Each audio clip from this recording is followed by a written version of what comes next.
Hello, and you are listening to Eco Justice Radio. We present environmental and climate stories from a social justice frame, featuring voices not necessarily heard on mainstream media. Eco Justice Radio acknowledges that we recorded this show on the traditional territory of the Ahachiman people and all of their relatives in the place we call Orange County, California. Welcome, I am Jack Ite. On today's show, War is Not Green.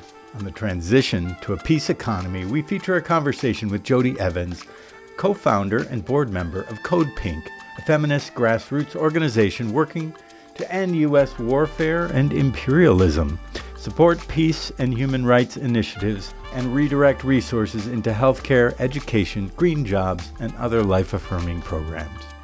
Jodie Evans, a co-founder of Codepink, along with the well-known and often feared by misbehaving politicians, Medea Benjamin, is a longtime activist for peace and justice. Jodie has traveled to war zones to advocate for peaceful resolutions and works locally to divest from war. A former official in Jerry Brown's first governorship, she has authored 2 books, including Stop the Next War Now, and is a board member of the Rainforest Action Network and Women's Media Center.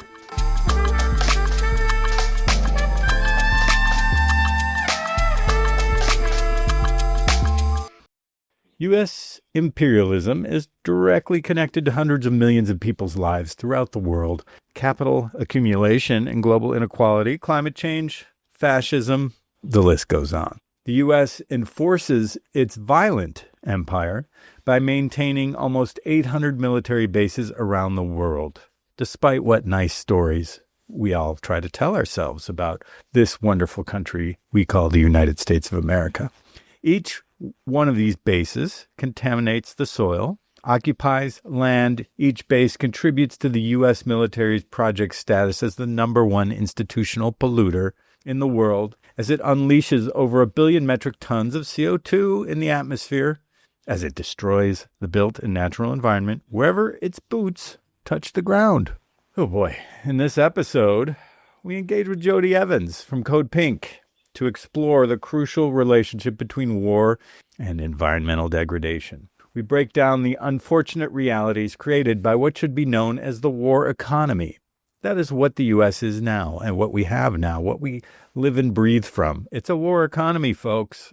We discuss its devastating impacts on the world's communities and ecosystems and look into the urgent process needed to transition into a peace economy. Stay with us as we challenge the narratives surrounding militarism and advocate for a world where peace and sustainability coexist. Well, welcome, Jodie Evans, to Eco Justice Radio. It's good to have you here. Thanks for having me. Thank you so much for all you do. Yeah, so, maybe we could start with an introduction to Codepink's campaign, A War is Not Green, just to give the broad outlines, because you've been stepping up, trying to make. Obviously, Codepink has been doing advocacy on the anti-war front for a long time. Really incredible work, important work. But unfortunately, the environmental community seems to lag. We don't see a lot of environmentalists, and certainly we don't see some of these organizations jumping in on importantly stepping up that. So why look at the U.S. military with the angle of pollution, environmental impacts, and climate change? Well, let me just start with Codepink for starters. And Codepink started when Bush was frightening the American people into war with color-coded alerts, orange, red, and yellow, to frighten people so he could go to war in Iraq. And so we called Codepink for peace. And from the beginning, it's been to end war and bring the money home to the life-giving needs of our communities and the planet. Medea and I both are anti-war activists from the 70s, late 60s, and we knew already the destruction of war to the planet. I mean, what had happened in Vietnam and Laos and Cambodia, just the verdant landscapes that had been destroyed, where babies still are born with horrible diseases. So that when, in Iraq, the Battle of Fallujah began, killing, I believe, 100,000 people, with the same horrible chemical weapons, that still right now in Iraq, babies are born with deformed, and it's just destroyed planet. destroyed. And we'd seen that actually in Iraq before the war started, because when the first invasion, when the Bush senior invasion happened, it had already destroyed what had been a landscape of growing crops that could no longer do that. I mean, here in the middle of the Tigris and Euphrates, which had been the birth of civilization and we know is just like so lush and full of life, we were watching what was happening with weapons and war. And we were, doing protests. And I've been with Rainforest Action Network for 40 years, since Randy and Mike started it, on the board for over 20, board chair. And I'm looking at my friends going, where are you? You need to come out and be with us in these marches to end this war. And so I saw it there when my own relationships, my own friendships weren't really showing up. And so I would talk about the cost of war very early. And I remember Michael Kieschnick pulling together, like, oh, we have to be with the anti-war activists, and pulling together like a separate contingent to one of our marches, Climate Justice for Peace. But it's always been the struggle of getting people to understand the cost of war. I mean, to me, I don't need numbers, but I realized other people did. And we launched War is Not Green as part of our work at Codepink from the very, very beginning, in an attempt to get the climate justice movement to join with us in our marches. And I brought it to the White House when I got arrested with Bill McKibben in 2011. I brought that message when we were, trying to stop the Keystone Pipeline, to remind people that the militarization we meet in resisting the pipelines comes from the militarization that is supported with your tax dollars. That Pentagon budget is what has created this militarization that we feel as we try to block these pipelines. So after 2011, when 350.org was leading so many marches in New York and in DC for the planet, we were always there with War is Not Green and bringing our message. One of the big moments where I really got like, what is wrong here, was when Paul Hawken came out with his drawdown book. It had 100 ways to draw down carbon. And I noticed there was no mention of ending war and militarism. And I asked him why, since it's the number one industrial contributor, is it not in the book? What's wrong with you? And he said, well, there's no study. I'm like, what do you mean? He said, well, the book is full of places where there were studies, so we could turn to numbers. So I turned to the Cost of War Project at the Brown University and said, what about the cost of war to the planet? And Netta Crawford, who started the project, and by the way, it's amazing. It's Brown University. And it's when you need to talk about numbers, like the fact that 5 million people were killed in the war on terror. As we look at this Palestinian war, think about how silenced the deaths of 5 million people were just in the last 20 years. She did that, but then she did the numbers on the cost of war to the planet. And now she's at Oxford, because like no one had done that. Can you imagine? No one had even looked at the numbers. So she did, and she got them finished just in time for COP in Glasgow. And so, of course, we had the message there, and Netta came and marched with us. And so at a march with 100,000 climate activists in Glasgow, I've got my War is Not Green stickers, and I'm handing them out. And I would say, did you know that war is the greatest industrial contributor to climate change? No one in this climate march knew. They were so happy to know. They took the sticker. It's not like people don't want to know, but we don't. And why? Because, as we know, all wars are driven by lies and distortions and burying the truth.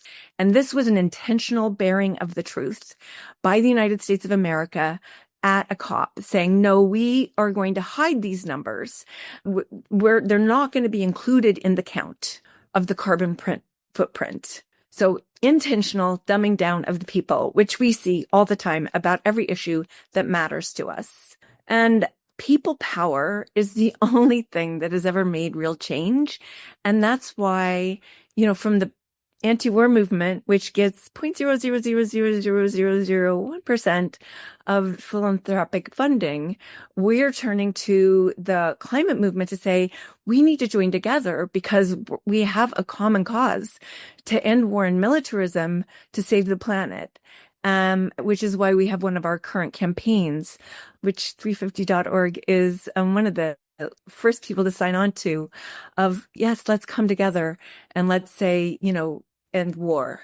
So after long wars in Iraq and Afghanistan, the role of the U.S. military has become more offensive. And, and people clearly, as you've noted, they don't understand. They're not following. There's massive propaganda. The media seems to support these things. These are necessary. They're wars for democracy, blah, blah, blah. We're going to get more into some unpacking that. But I think let's just start with how is the U.S. military contributing to climate change at the carbon emissions level? Paint that picture out for us. I know. Well, it's like massive. It's massive. Well, first of all, let's start with it's $2 trillion this year, not what you're told. It's actually in U.S. reported numbers, $2 trillion that is spent to directly destroy the planet. If you think of everything the military does, there isn't anything they do that isn't destructive to the planet. And let's just start with what these wars are for. They're for resources, all of them. So let's just start there. Massive pollution, the use of bombs and missiles and other munitions that release massive amounts of toxins into the environment, and explosives with heavy metals and white phosphorus and depleted uranium, which contaminate the soil and the water and the air for decades. So, starting there. But then there's the destruction of ecosystems, not just the soil, but the use of these explosive weapons in urban areas creates millions of tons of rubble, which can contain hazardous materials like asbestos and industrial chemicals. In rural areas, the bombing of craters disrupt drainage patterns and degrade soil quality, making the land unusable for agriculture for decades. I mean, still we're 50 years away from some wars where it still isn't usable. Then there's, environmental terrorism, like we saw with, blowing up pipelines and industrial sites. What we're watching right now, oil fields, industrial sites, water infrastructure, the pollution that causes. Just look in Palestine right now. Look at what's happening to what they're doing in Iran, when they're bombing these infrastructures. So, well, I want to get more specific into some of these different entanglements that we have. But there's, just one thing can unleash 500 metric tons of pollutants into the atmosphere daily. I mean, these are numbers you can't even comprehend, but then we go to unexploded ordinances like landmines and bombs and that are there for decades, as we know from Cambodia and Laos. And the fact that they're doing it again in Ukraine, right. The U.S. is doing things that were made illegal, that people got peace prizes for getting rid of, are happening again. But I think we should also talk about the military emissions, right? One of the things about, why it's so damaging is there's nothing that matches the military emissions. It's for everything that your tax dollar pays for. This is it. The military emissions off the chart, close to, what whole country, dozens and dozens of countries emit in a year. Resource depletion, the quantities of resources and rare earth minerals and critical minerals. And I mean, it's just like everything that goes into weaponry. And I just want to say, just a couple days ago in Alaska, an F-37 went down. It's $200 million, but like on the way down, what it's doing to the planet, it's the same cost in destruction to the planet. The habitat destruction. We don't talk about military training exercises. How many places where we have bases are there military training exercises that consume vast amounts of land, destroy them? It's like a scorched earth deforestation tactic that's going on where there aren't even wars, especially right now in the Asia Pacific, where the U.S. is planning on going to war with China. They're destroying huge local ecosystems and places where indigenous peoples have burial sites. And I mean, the biodiversity loss is incredible. And then there's the chemical and biological weapons legacy that, like Agent Orange in Vietnam, but like PFAS, the chemical that, never goes away, is one of the great tragedies of all these bases, that over 800 bases that the United States has around the world. So the bootprint, we say, of the military industrial complex is profound. Yeah. So, well, I guess maybe there would be some who just said, can the U.S. military be a force for low emissions? How about biofuel, Land Rovers, electric tanks, solar panels on the roofs of military headquarters? Is that the answer? I mean, Oh no, that's horrible. That's like greenwashing on steroids. we see it. So yes, as you know, the U.S. military is completely unparalleled in size, aircraft, land vehicles, naval power. Look at aircraft alone. We've got a bigger arsenal of aircraft than the next 7 countries combined. All of these vehicles, aircrafts, and ships are on missions to patrol land, sea, and air, like regularly. I remember, I was down in Honduras, and every night they'd be flying over. They'd almost be doing loop-de-loops. There's multiple bases. They're supposedly doing drug interdiction. But if you really want to do drug interdiction, flying over and looking for some lights, so they keep having these flights. What are they doing? Pointlessly patrolling the skies, the coasts, 24/7, spending untold amounts of money and burning massive amounts of fossil fuels without making us safer. Basically a waste. Where's Doge? Where's Elon Musk when we need him? Okay, but one sec. I mean, I just want to go back to General Eisenhower.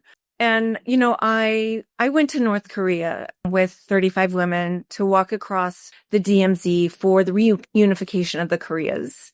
And how do we create peace? As we build bridges and we create relationships and we have diplomacy, something the United States doesn't even invest in anymore.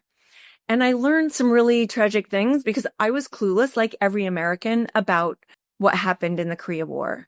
I actually learned researching while I was in North Korea because we were trying to figure out who we needed to speak to safely walk across the DMV. We had a week in North Korea to figure that out. And of course, I thought it was the South Koreans, but they don't control the DMZ. The United States does. It was put in place by President Eisenhower.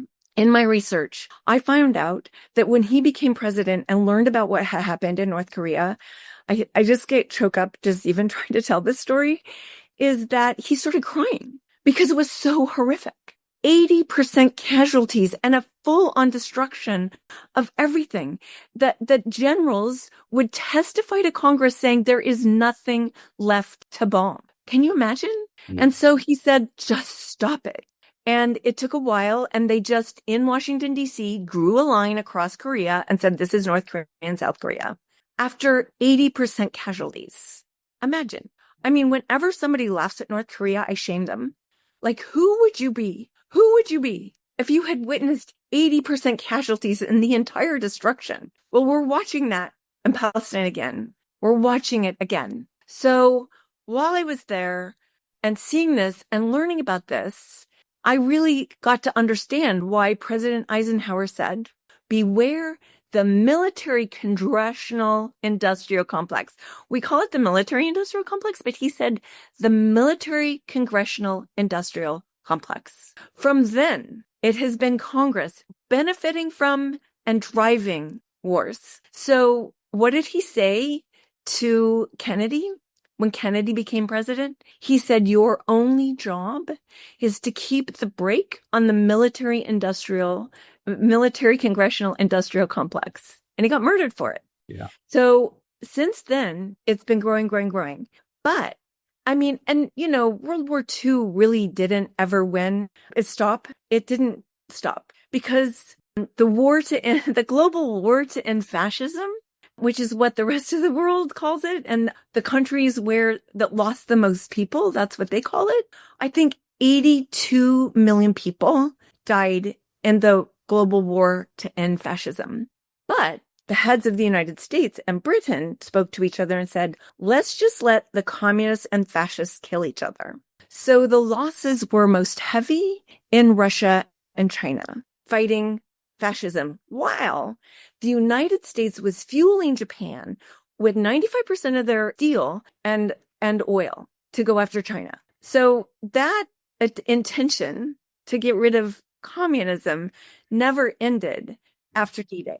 And tens of millions of more people have been killed since because they were communists. So this is why, during the Obama administration, when he said, there's such a thing as a good war, which I told him to wash his mouth out with soap for even saying such a thing. I came back from Afghanistan with 4,000 signatures from women and said, you can't escalate. And he did. What Afghanistan was in 2009 and what it is now is because of him. They had reintegrated. It was becoming a healthy country, and he put it backwards even further than what Bush had done. So anyway, and it was that same year we took 1,000 people to Gaza in 7 trips. And then right after that was Ferguson, where we went. And I was just like, when I saw tanks in the street in Ferguson that had been paid for by these people's tax dollars. So I was just like, okay, how do we end this? And it was then that I was like, oh, this is a war economy. What I live inside of is a war economy culture. And it is destructive, extractive, and oppressive. And it is in everything. It is in our culture. It is in I call them addictions, in the way we behave. It is our culture. It is literally the air we breathe, the water we swim in. But we don't even talk about it because it's so who we are. And well, I'm gonna interrupt. Excuse me for interrupting, but we need to take a break. But that's a good point that we're going to be discussing to really putting a finer point on it. So we'll be back in a second with Jodie Evans. You're listening to Eco Justice Radio, a listener-supported media outlet. Please consider making a donation to ensure that we can continue to provide socially and environmentally driven content. Donations can be made at ecojusticeradio.org and socal350.org. For an extended version of this interview, as well as other benefits, we encourage you to become a member of our Patreon at patreon.com/ecojusticeradio. Today you're listening to War is Not Green. On the transition to a sustainable peace economy, I'm your host, Jack Ite, and we feature a conversation with Jodie Evans, co-founder and board member of Codepink, a feminist grassroots organization working to end U.S. warfare and imperialism. So we're back, and we were talking about militarism and imperialism and the sort of backhanded approach that the U.S. leaders, the leadership, we talk about Congress, we talk about now the imperial presidency, they're all in it together, and somehow the military contractors and the money that's associated as war is a racket. I think Smedley Butler said a long time ago, and that racket just seems to grow. The U.S. military is the enforcer and protector of global capitalism. Well, it's a racket, but it's also very profitable. Yeah. So yes, it's a racket and profitable. And when people want to change members of Congress, I say they're basically on crack cocaine, which is greed and power. And it's very hard for someone who can see the effects of war, both to people and planet, to understand who these people that hold power are and why they can't see, why they are so dumb. I just call it, they get there and that's just crack cocaine, and they get lost, and they are just servants to this military, congressional, industrial complex and what it gives them, which is why we need to remember that we are the people and we are the power. And in the last 30 years, what I've watched since the fall of the USSR is that there wasn't a counterbalance force. And like with Move On and collectivism, and I've just watched activism become as limp as I've seen it in my lifetime, because we've become uneducated. And I think so many people engage in elections and we don't even live in a democracy, all that effort and money. When I ran Jerry Brown's presidential campaign in 1992 to say, if you don't get money out of politics, it doesn't matter what you care for, money will win. And we've just forgotten that we are the power, that no change has ever happened without the power of the people being in the street and forcing it to happen. And, I think that's one of the most important things that we need to remind people. We are the power. And whenever you look at power and beg them to do something, you have just given them your power. You can notice at Codepink, we don't beg power for anything. We expose it, we scratch at it, we show you who it is, and we, teach it what it's doing while we're teaching others.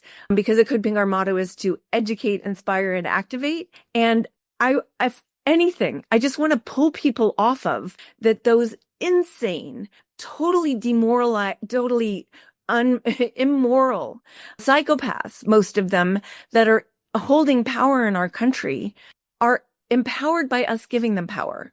As soon as we take it away, you can watch, they get very nervous. But you can see the ones that don't serve power are the ones like Rashida Tlaib and Ilhan Omar that don't represent the military and industrial complex. They represent the peace economy. They represent the movements. Why are they there? Because they serve a movement and they know it. And they, make everyone crazy in Congress because they are different, because they are serving a movement and they serve it very well and very honestly. But there are few people in Congress that literally serve the movement. Most of them serve power, and most of them serve Zionism and the military industrial complex. So just, a reminder, we, the people, are the power, and we need, like what you're doing here. And so appreciate what you do is to educate, inspire, and activate. And it's like what you're doing, but then what we do once we listen to who you bring on as guests, to then take that into the streets and be the power. Because if we can't notice that we live in a war economy right now with $2 trillion of our tax dollars going to destroy the planet and people, I don't know what else we need to show us. Yeah. So you talked about Jerry Brown's, the original Jerry Brown. He became Big Oil Brown a little bit later, and we was very disappointed with some of his changes. But he was so wonderful during the 90s. And he also had a Pacifica show. We're on the Pacifica Network. I was the producer. Oh, you were? Okay. Well, thank you for that. I was a regular listener, and I loved that show. We the people. Yeah, it was truly powerful and beautiful because it spoke to these issues. And we also had the post-Vietnam generation, and we're not talking about the baby. But wait, can I just do a little Jerry Brown? Please do. So I was the director of administration, and one of the things that was under me was the Office of Appropriate Technology. And under that, wind and solar energy were cultivated. Really, that's where they got their soil and grew. Wilson Clark and, so many, Sim Vanderen were part of that office. Jerry Brown came in as a rebel. He came out of the McGovern campaign. It wasn't until he became mayor after the presidential campaign that he became a politician. Yeah. But, and that's why I know it happens to the best of them. I used to say, Jerry, I know you're in there somewhere. His last 8 years. But a lot happened in those 8 years. And again, it was like with the Earth movement that was erupting in the 70s and had been so victorious with getting Nixon to sign so many bills that protected the planet. And we were able to do so much in the 8 years that then got squashed in the 80s and 90s. Remember we got solar panels put on the White House that had been developed in California. And Carter hired our guy from the Office of Appropriate Technology to do that work. So also part of how we were really doing a lot, and then the pushback, and what that felt like for 20 years of just, who killed the electric car and who, put a squash on solar panels and wind energy that was really revved up and ready to go. We were ready to be where China is. Do you know what I mean? It was once you get the technology, it's just putting into play and having the desire, having the, the feel of importance. But the military industrial complex is part of that pressure that serves the war economy. War and militarism serve the war economy. So that's really important to understand. And it's how I feel like I was able to in the Obama administration, where it felt like we were Sisyphus, I was like, we're not going to be healthy if all we do is this. So it was like, oh, we can't end war till we end the war economy, because war serves the war economy. And in understanding that, it helped our activism go in different directions, like our divest from war movement and war machine, the war, the weapons. It's like, how do we help people understand what is actually happening here? Because like you said, a war is good. It's protecting us, right? It's there for us. It's a good thing. No, war is never a good thing. War is not only a racket, but it is a devastation of all life. And it's a violence. It's a dehumanization and not just a dehumanization, but war immediately is a destruction to the planet, which gives us life. It takes us and separates us from what gives us life. And from the beginning, how that destruction is. So we're supposed to be studying how do we get along? How do we learn to talk to each other? But instead, what it has created is the opposite. I see the opposite of the war economy is the peace economy. Socialism, the giving, sharing, caring, thriving, relational, resilient economy without which any of us are alive, that has existed for millennia. It is why we are alive. Indigenous cultures studied and knew how to sustain the planet and sustain life. And in this very short time of capitalism, it's been destroying the planet, destroying life. So here we are. And there is a peace economy culture that when you're in it, it is joyful and celebratory and full of nourishment. And when people practice it, they can feel the field of generosity and care and love that it is. And it's just recently that I realized, because there's so many freaking psychopaths, like, oh, the war economy is the same. It creates this psychopathic culture that becomes normalized. And we are in a normalized psychopathic culture, which is the war economy culture. Extractive, destructive, oppressive. And we've been celebrating it in our movies. And like, who do we celebrate in the media? Are the psychopaths, are the people that don't care about life. Well, and so, it's... The thing is, though, I mean, I hear what you're saying, and I agree with you, but here the argument is that, one, we've got the United States has become sort of self-appointed police people, that there's a lot of bad actors out there, so that we need to overthrow We are the bad actor. We are the terrorists. Absolutely, but hold it, isn't Putin a bad actor too? I mean, so shouldn't we be fighting for the Ukrainian? Why is there a Ukraine war? Is because the United States is doing a military buildup outside of Putin. There's a peace treaty on the table. The Biden coups the president in 2014 in Ukraine, committed to peace. Oh God, we can't have somebody. That was Obama, but yes. No, 2014. But it was Biden doing the deal. I know it was Obama. Okay, got it. Biden did the deal. Yes. It was Biden pushing for it. He was the vice president. I don't think Obama, it was like Biden doing it with his friend. Got it. So I just want to make sure we know. I mean, I'm not a fan of the war president Obama and all the bad things he did, like killing people on Killing Tuesday with drones. Yeah. But Biden was the one who did the coup. And it was people he was working with who did the coup of a peace president committed to peace with Russia. And who did we partner with? The United States of America, the neo-Nazis killing the Russians in the Donbass region. So, no, it's not good to start a war, Putin. But what happens when Putin says, if you move any closer and if you build up any more weapons, I am going to start a war? Because the one thing about him is you can believe what he says. United States, you can't trust anything. Putin, he has a story about when he was a kid and a rat against a corner. And he says, when you push me in a corner, I'm going to fight. So up to you. Well, and it always takes two to tango in these war situations. Bad actors, I don't know, if we had a USSR that Kennedy was able to stop a war with, right?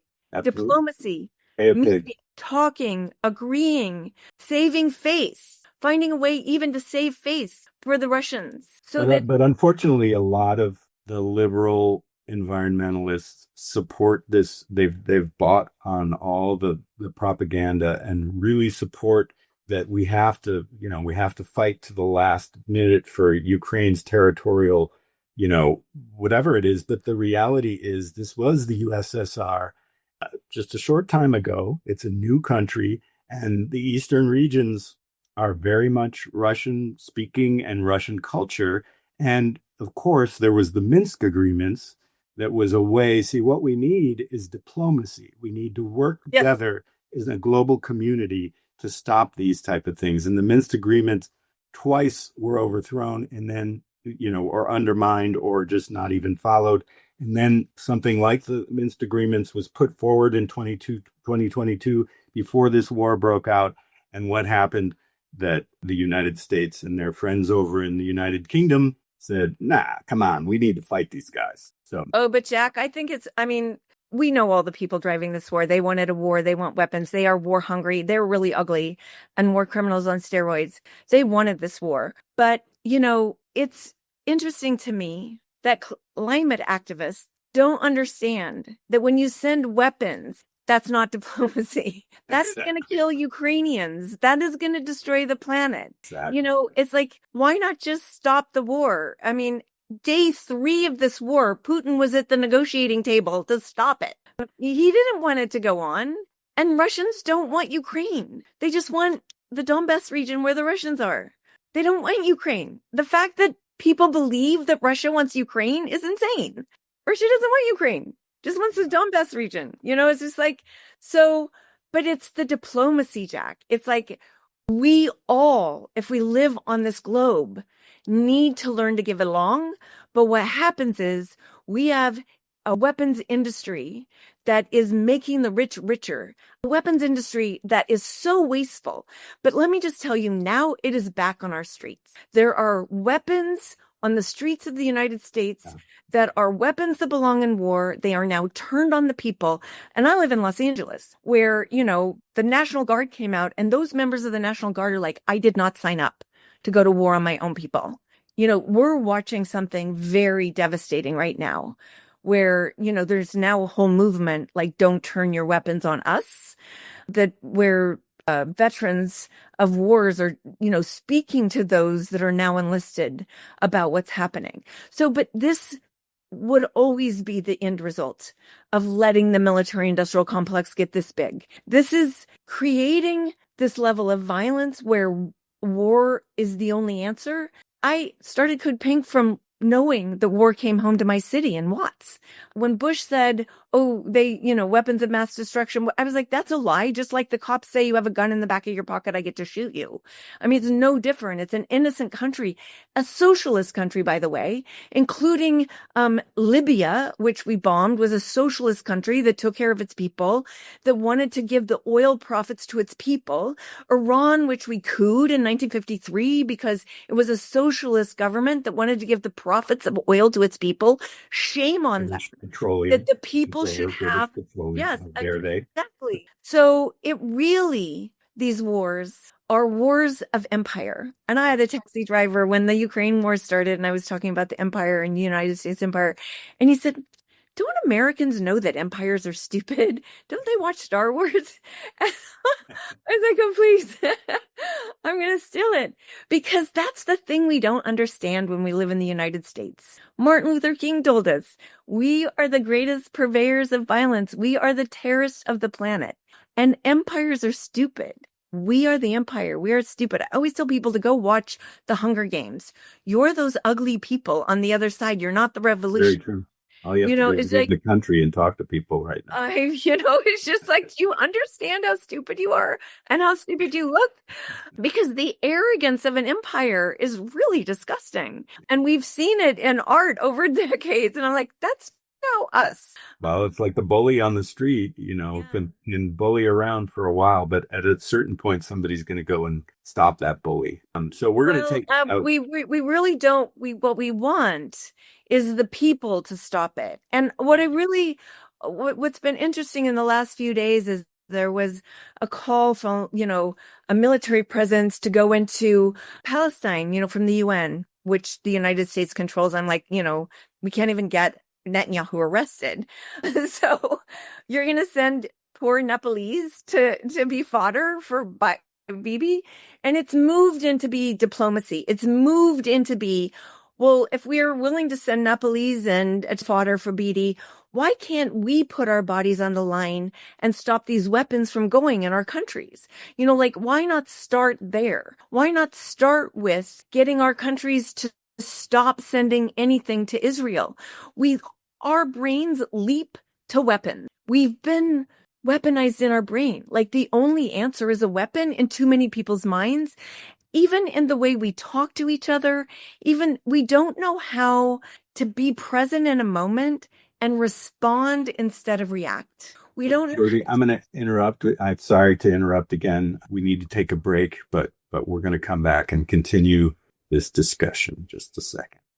Hey listeners, quick break here. We hope that you're enjoying Eco Justice Radio. Stay connected by subscribing on all major podcast apps and visit our website, ecojusticeradio.org, to check out previous shows and guests, listen to extended episodes, and get connected with us on social media. Today you're listening to War is Not Green on the transition to a sustainable peace economy. I'm your host, Jack Eit, and we feature a conversation with Jodie Evans, co-founder and board member of Codepink, a feminist grassroots organization working to end U.S. warfare and imperialism. So we're back with Jodie Evans. And so we're talking about Israel a little bit. But, Israel was facing Hamas. And isn't Hamas a terrorist organization? And, there was October 7th, which was unfortunate. But really, was that when this all started? I mean, it's like there's a lot of reasons that certain people, and I know people who still support strangely, crazily. I mean, it's beyond my conception how you can support Israel right now, but there's a massive level of support. And once again, these people in office are holding the line, including both senators from California and the majority of the Senate and the majority of any body. So what do we say to them? Jack. So Zionism, it's a really good lesson. Zionism has been built on lies and distortion and the occupation of culture since it started 100 years ago. The first thing they did was through novels. They knew they had to do it through culture. And, my husband, family, from Poland, Jewish, funded all the Jewish anti-Zionist writers in Israel from 1970. I knew Edward Said. I've watched the murder of Palestinians pretty much for my whole lifetime. And when Codepink started, when we went to Iraq in 2003, we walked across the border and we marched with the Women for Peace, the Jewish, Christian, Muslim women, and we got pepper sprayed and gas. So this is not, October 7th is not when this started. And I've had friends murdered. Cindy Corey's a friend of mine, her daughter, run over. Yeah. So this is, what's shocking to me is the normalization of a occupation and really the oppression of a people by, like you said, people how can you even be for Zionism? It's an apartheid. Carter wrote the book calling it an apartheid, 20 years ago. This is a conversation that's been going on at Codepink. Like I said, we took 1,000 people to Gaza in 2009 after Operation Cast Lead, when thousands of people had just been murdered by Israel and in hospitals and schools and in the streets. Peaceful protests by Palestinians has been attempted for 2 decades with just murder and jailing and dehumanization. If nobody has been to the West Bank and witnessed the dehumanization, it's violent. It's so oppressive and painful. It's just brutal. Much less what it was like to live in Gaza, a open air prison. And, during 2009, I knew Mrs. Mubarak, who was a peace activist, and she liked us at Codepink. So she let us take 250 aid supporters into Gaza to deliver aid over the year. And I can tell you, I took many Jewish friends and they came back, they couldn't talk because of how they'd been lied to. And, really spend the time to unpack the story that had been, infiltrated on them from very young age. So the violence of Zionism has been built for a very long time and infiltrated our minds. But most Jews I know are appalled and see it as Zionists behaving like the Nazis. And they'll even say that. They get arrested saying it. and that doesn't reflect any of the Jewish values they know. And never again to them, many of them survivors of Auschwitz and concentration camps, saying never again meant never again.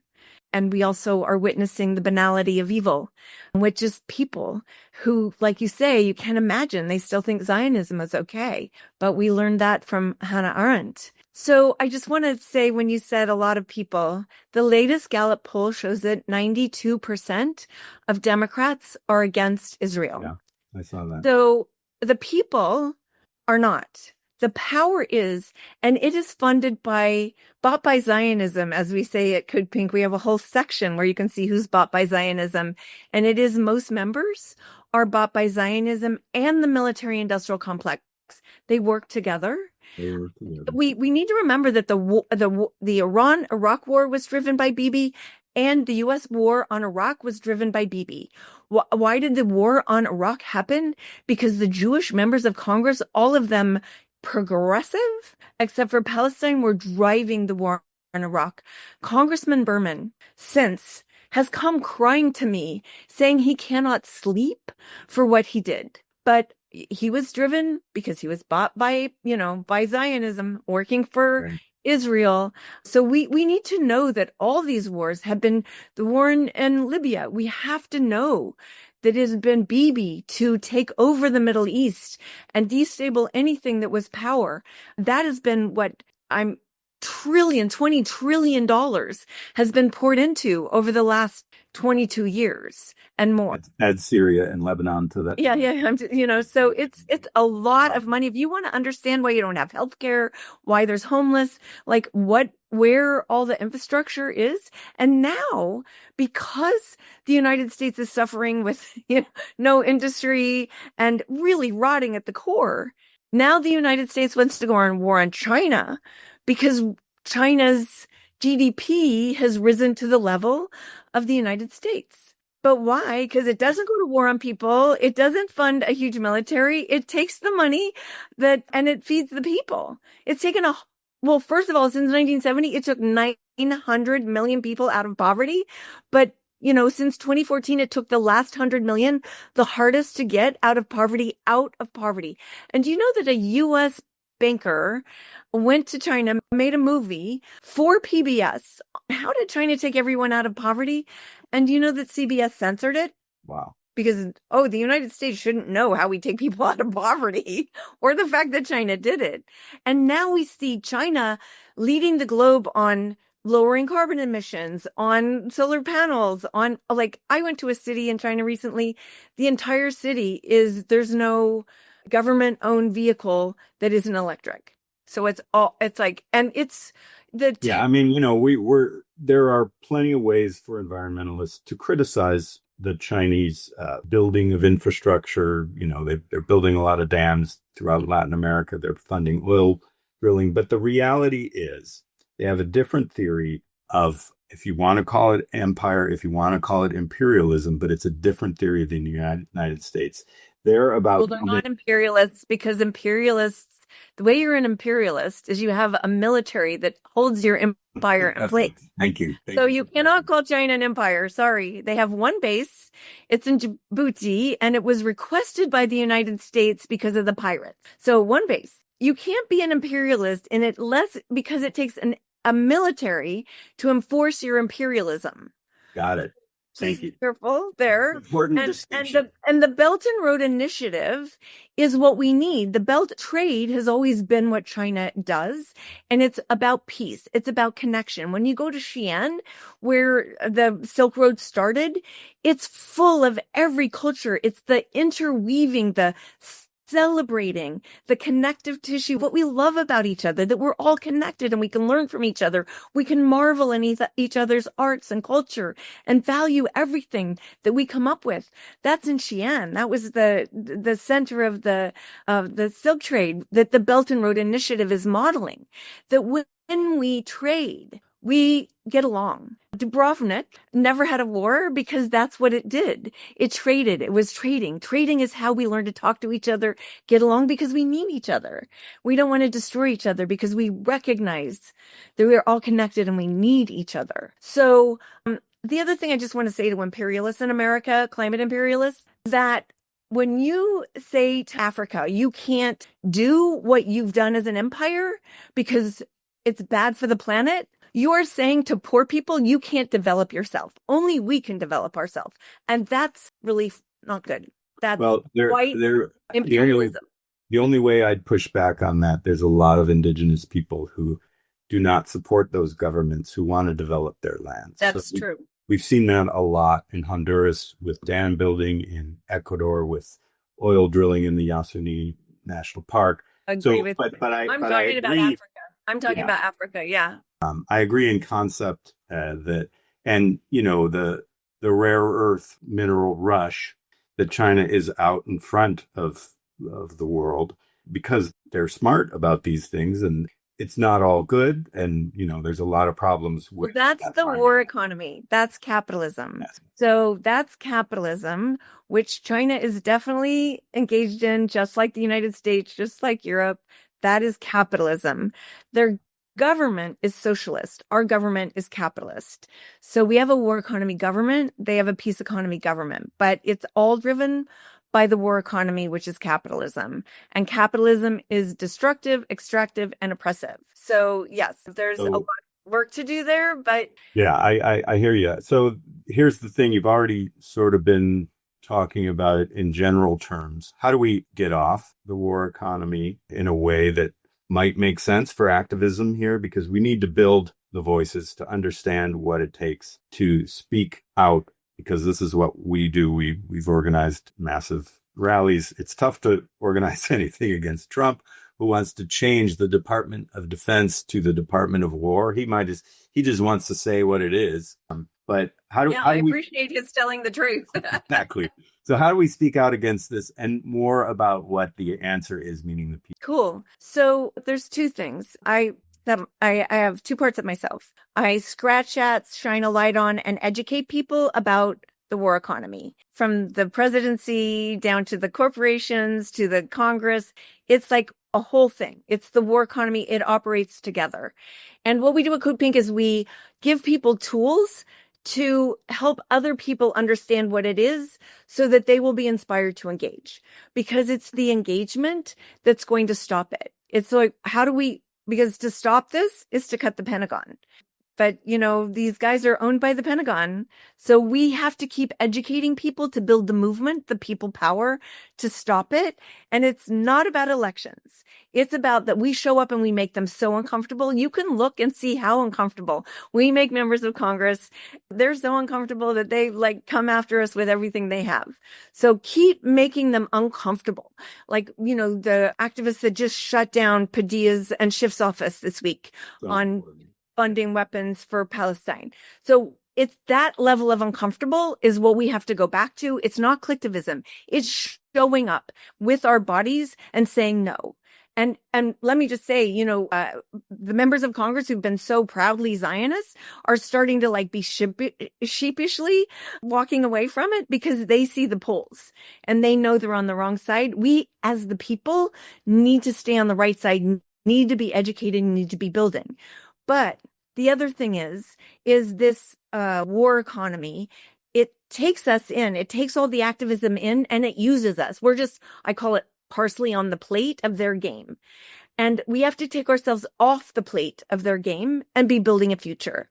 And when you're inside of the war economy, it has 23 addictions. It forces you into behaving like that make you extractive, destructive, oppressive, and dehumanizing of others. And we have a project at Codepink called the Peace Economy, which is to pivot from the war economy to the peace economy. Because if we just stay engaged in the war economy, it will stay. We'll just be in an eddy. We'll just be running around in circles, doing what we do, but we won't be going anywhere. If we want to go somewhere, we have to lead. We have to build it. We have to cultivate it. And that is a peace economy. The giving, sharing, caring, thriving, relational, resilient economy without which none of us would be alive. It's what Indigenous peoples know and teach, but it's got habits. And if we practice those habits and create local peace economy projects, and I say we have to do these because there is a tsunami coming. It is the effects of the war economy, global climate change, global inequality, AI, and fascism. And I say, you have to build an ark to get through this. There's no apocalypse, but an ark is a peace economy. And I've already seen it work in LA, where we've started so many projects that were right there for the fires. And instead of people moving into flight, they moved into connectivity and support because the structures were there. And what could have been ugly became, in most cases, quite beautiful. In most cases, where people go is what the culture is. And where they went was into care and support and how do we take care of each other. So if you're creating that container where you live, it will be there for whatever's to befall us. As we can, with ICE, it's been the same in LA. It's like, it's been the local peace economies that were there right away in the streets and taking care of people. So those have to be developed because it's there we remember who we are, how we behave, how we don't react, how we be relational instead of transactional, and about, all the things that about abundance instead of scarcity, all the things that we need to behave out of to create the future we want. And it doesn't happen by wishing. It doesn't happen by, it should. I always say is, I'm always right, but that's the booby prize. It's, the thing is, we need to be creating this future that cares for the earth, that cares for people. And so we have all those tools at Codepink. So we both have our WING campaign, our Words Not Green campaign, where we're working right now. Our campaign is to Sierra Club, calling on them to join 350.org and another 100 organizations, saying, we understand that war is the greatest industrial contributor to climate change, and we will include it when we're talking about making the planet safe and cutting carbon emissions. So right now, we're going after Sierra Club to have them join us, but we have 12 organizations that will go down in order that get $4 trillion worth of funding a year and have, like 20 million people. It's like, what if we could move those people that care about the planet into addressing the Pentagon budget next year? That would have an enormous effect. So right now it's educating people and getting them to understand that this Pentagon budget that, just keeps happening. Like I just talked $20 trillion in 20 years to state the planet, that everything it's doing is devastating the planet while it's murdering people, because there is no justification for murdering people. There is no justification. Yeah, well, I guess if you're oppressed, the oppressor has the right and to use arms. And I won't take that away from an oppressor, from an oppressed person, but I would rather the world show up and take the oppressor down, like by diplomacy, by sanctions, by isolating the oppressor. If the world stood with the oppressed, you could just isolate the oppressor, like is possible with Israel, isolate. And that's what has to happen. But the fact that our brains always go to weapons is, disturbing, really disturbing. Well, and the money in politics and those who are supported by the ones who by the arms industry, by the Zionist billionaires who for some reason want to push this. Anyways. Yeah, because they make money. It's greed. It's power. It's, this is the most concentrated amount of power in history with the most horrific weapons. And you've got Thiel, who's now in the White House, has influence in the White House, who believes in singularity. I mean, if that doesn't... What's singularity? Explain that. That's where there's just one. And singularity is a monster. Like we're already seeing, you don't need to know. There's just one. Singular enough. One what? One power. United States? One power. Yeah. And I don't think it's there's no United States anymore. It's just money. The fact that we still think there's a democracy or that there's a country, it's just money. And it crosses borders. It's now, everybody, what you're watching is nationalism get stronger as countries mean less, because the money moves between. That's why on the war issue, there was no difference between Biden and Trump, even though there's plenty of differences between them for a bunch of other things, but war, But Jack, it's not just that. It's part of why the United States wanted to push this war with Russia and Ukraine was they wanted to undermine the EU because it was getting too close to Russia. Interesting. Yes. Which they have done. Yes, they've done Germany and France have never been more weak. Well, So who blew up the, the Nord the Stream United States of pipeline? I thought it was America. some Ukrainians, some bad Ukrainians, the No, guys who just this is no one knew they were doing it. this is the They U.S. just were And those out people, there on their boat. those people in the State Department, they work for the rich. They don't work for the people. They work for the rich. I, So you when know, we're looking at nationalism, it's not. Oh, my friend is a parliamentarian in Germany, and I said to her, why did the ruling class in Germany allow this? Like, I mean, aren't that's a they good up in arms? question. And she says to me, the elite in Germany, the military is the US, the power is educated and the friends of everybody in the US, and all the industries are owned by the US. The elite in Germany is the United States. But it wasn't long ago that like I was always confused why Germany and France didn't step up early on in the Ukrainian war because it was so much in their interest. So I mean, and we're seeing the support of Zionism in Germany too in a crazy way, like arresting United people States, the for. United States, we educate everybody in power. I have a lot of German friends who'll be really mad at you for saying that. Well, I'll send them to my friend in Parliament. Reality. So, well, thank you for coming on today. It's been, I mean, it's so Well, depressing, Jack, but thanks thank to you. 350.org, but for being one of our key partners from the very beginning. And, people can find ways to engage at codepink.org /wing if you want to go to our Wars Not Green campaign, /Palestine if you want to see what to do on Palestine. But also we have peaceeconomy.org. And I just want to say, think about what you're doing. Think about where you are being used by the war economy and how you are a tool of it, even unbeknownst to you, and spend time taking yourself off the war economy. At Codepink, we never go at a problem like this. That's, playing their game. We say we're disarming. It's why we're in pink. It's why we come up with skits to help people off of this and on to how do we understand how we're being used by propaganda and war, like the propaganda that's driving a war on China. China's not our enemy. China wants to be our friend, and we need to be friends with everyone. So when you see somebody saying they're your enemy, think twice about what that information is, what it serves, and why you should believe it. And instead, remembering that all wars are driven by lies, they're driven by making an enemy, and that all wars are destructive to the planet and murder people. Yeah, that enemy creation is a powerful thing that people fall victim to all the time. So thank you once again. Thank you for what you've done with Code Pink and with Medea Benjamin and being irrepressible in showing up and educating people and stepping out against all of these just really unfortunate office holders who are zombies. Their brains have been replaced in a way that is I know. really I call them dangerous. Zionist zombies. It's really just dangerous for all of us because I mean, the country right now is falling apart.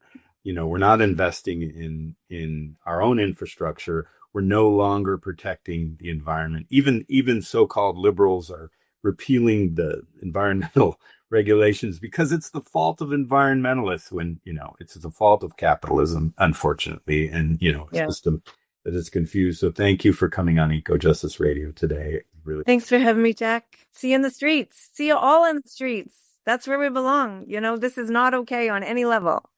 Not okay. Hey, listeners, to check out the extended recording of this show or to explore our other shows, visit our website, ecojusticeradio.org, and subscribe to our podcast. This has been Eco Justice Radio and our show, War is Not Green, on the transition to a sustainable peace economy. Thank you to Jodie Evans, and thank you to our listeners for joining us. Please connect with us on social media at Eco Justice Radio, SoCal 350, and Wilder Utopia. If you like what you've heard and you want others to be informed, subscribe and share the episodes.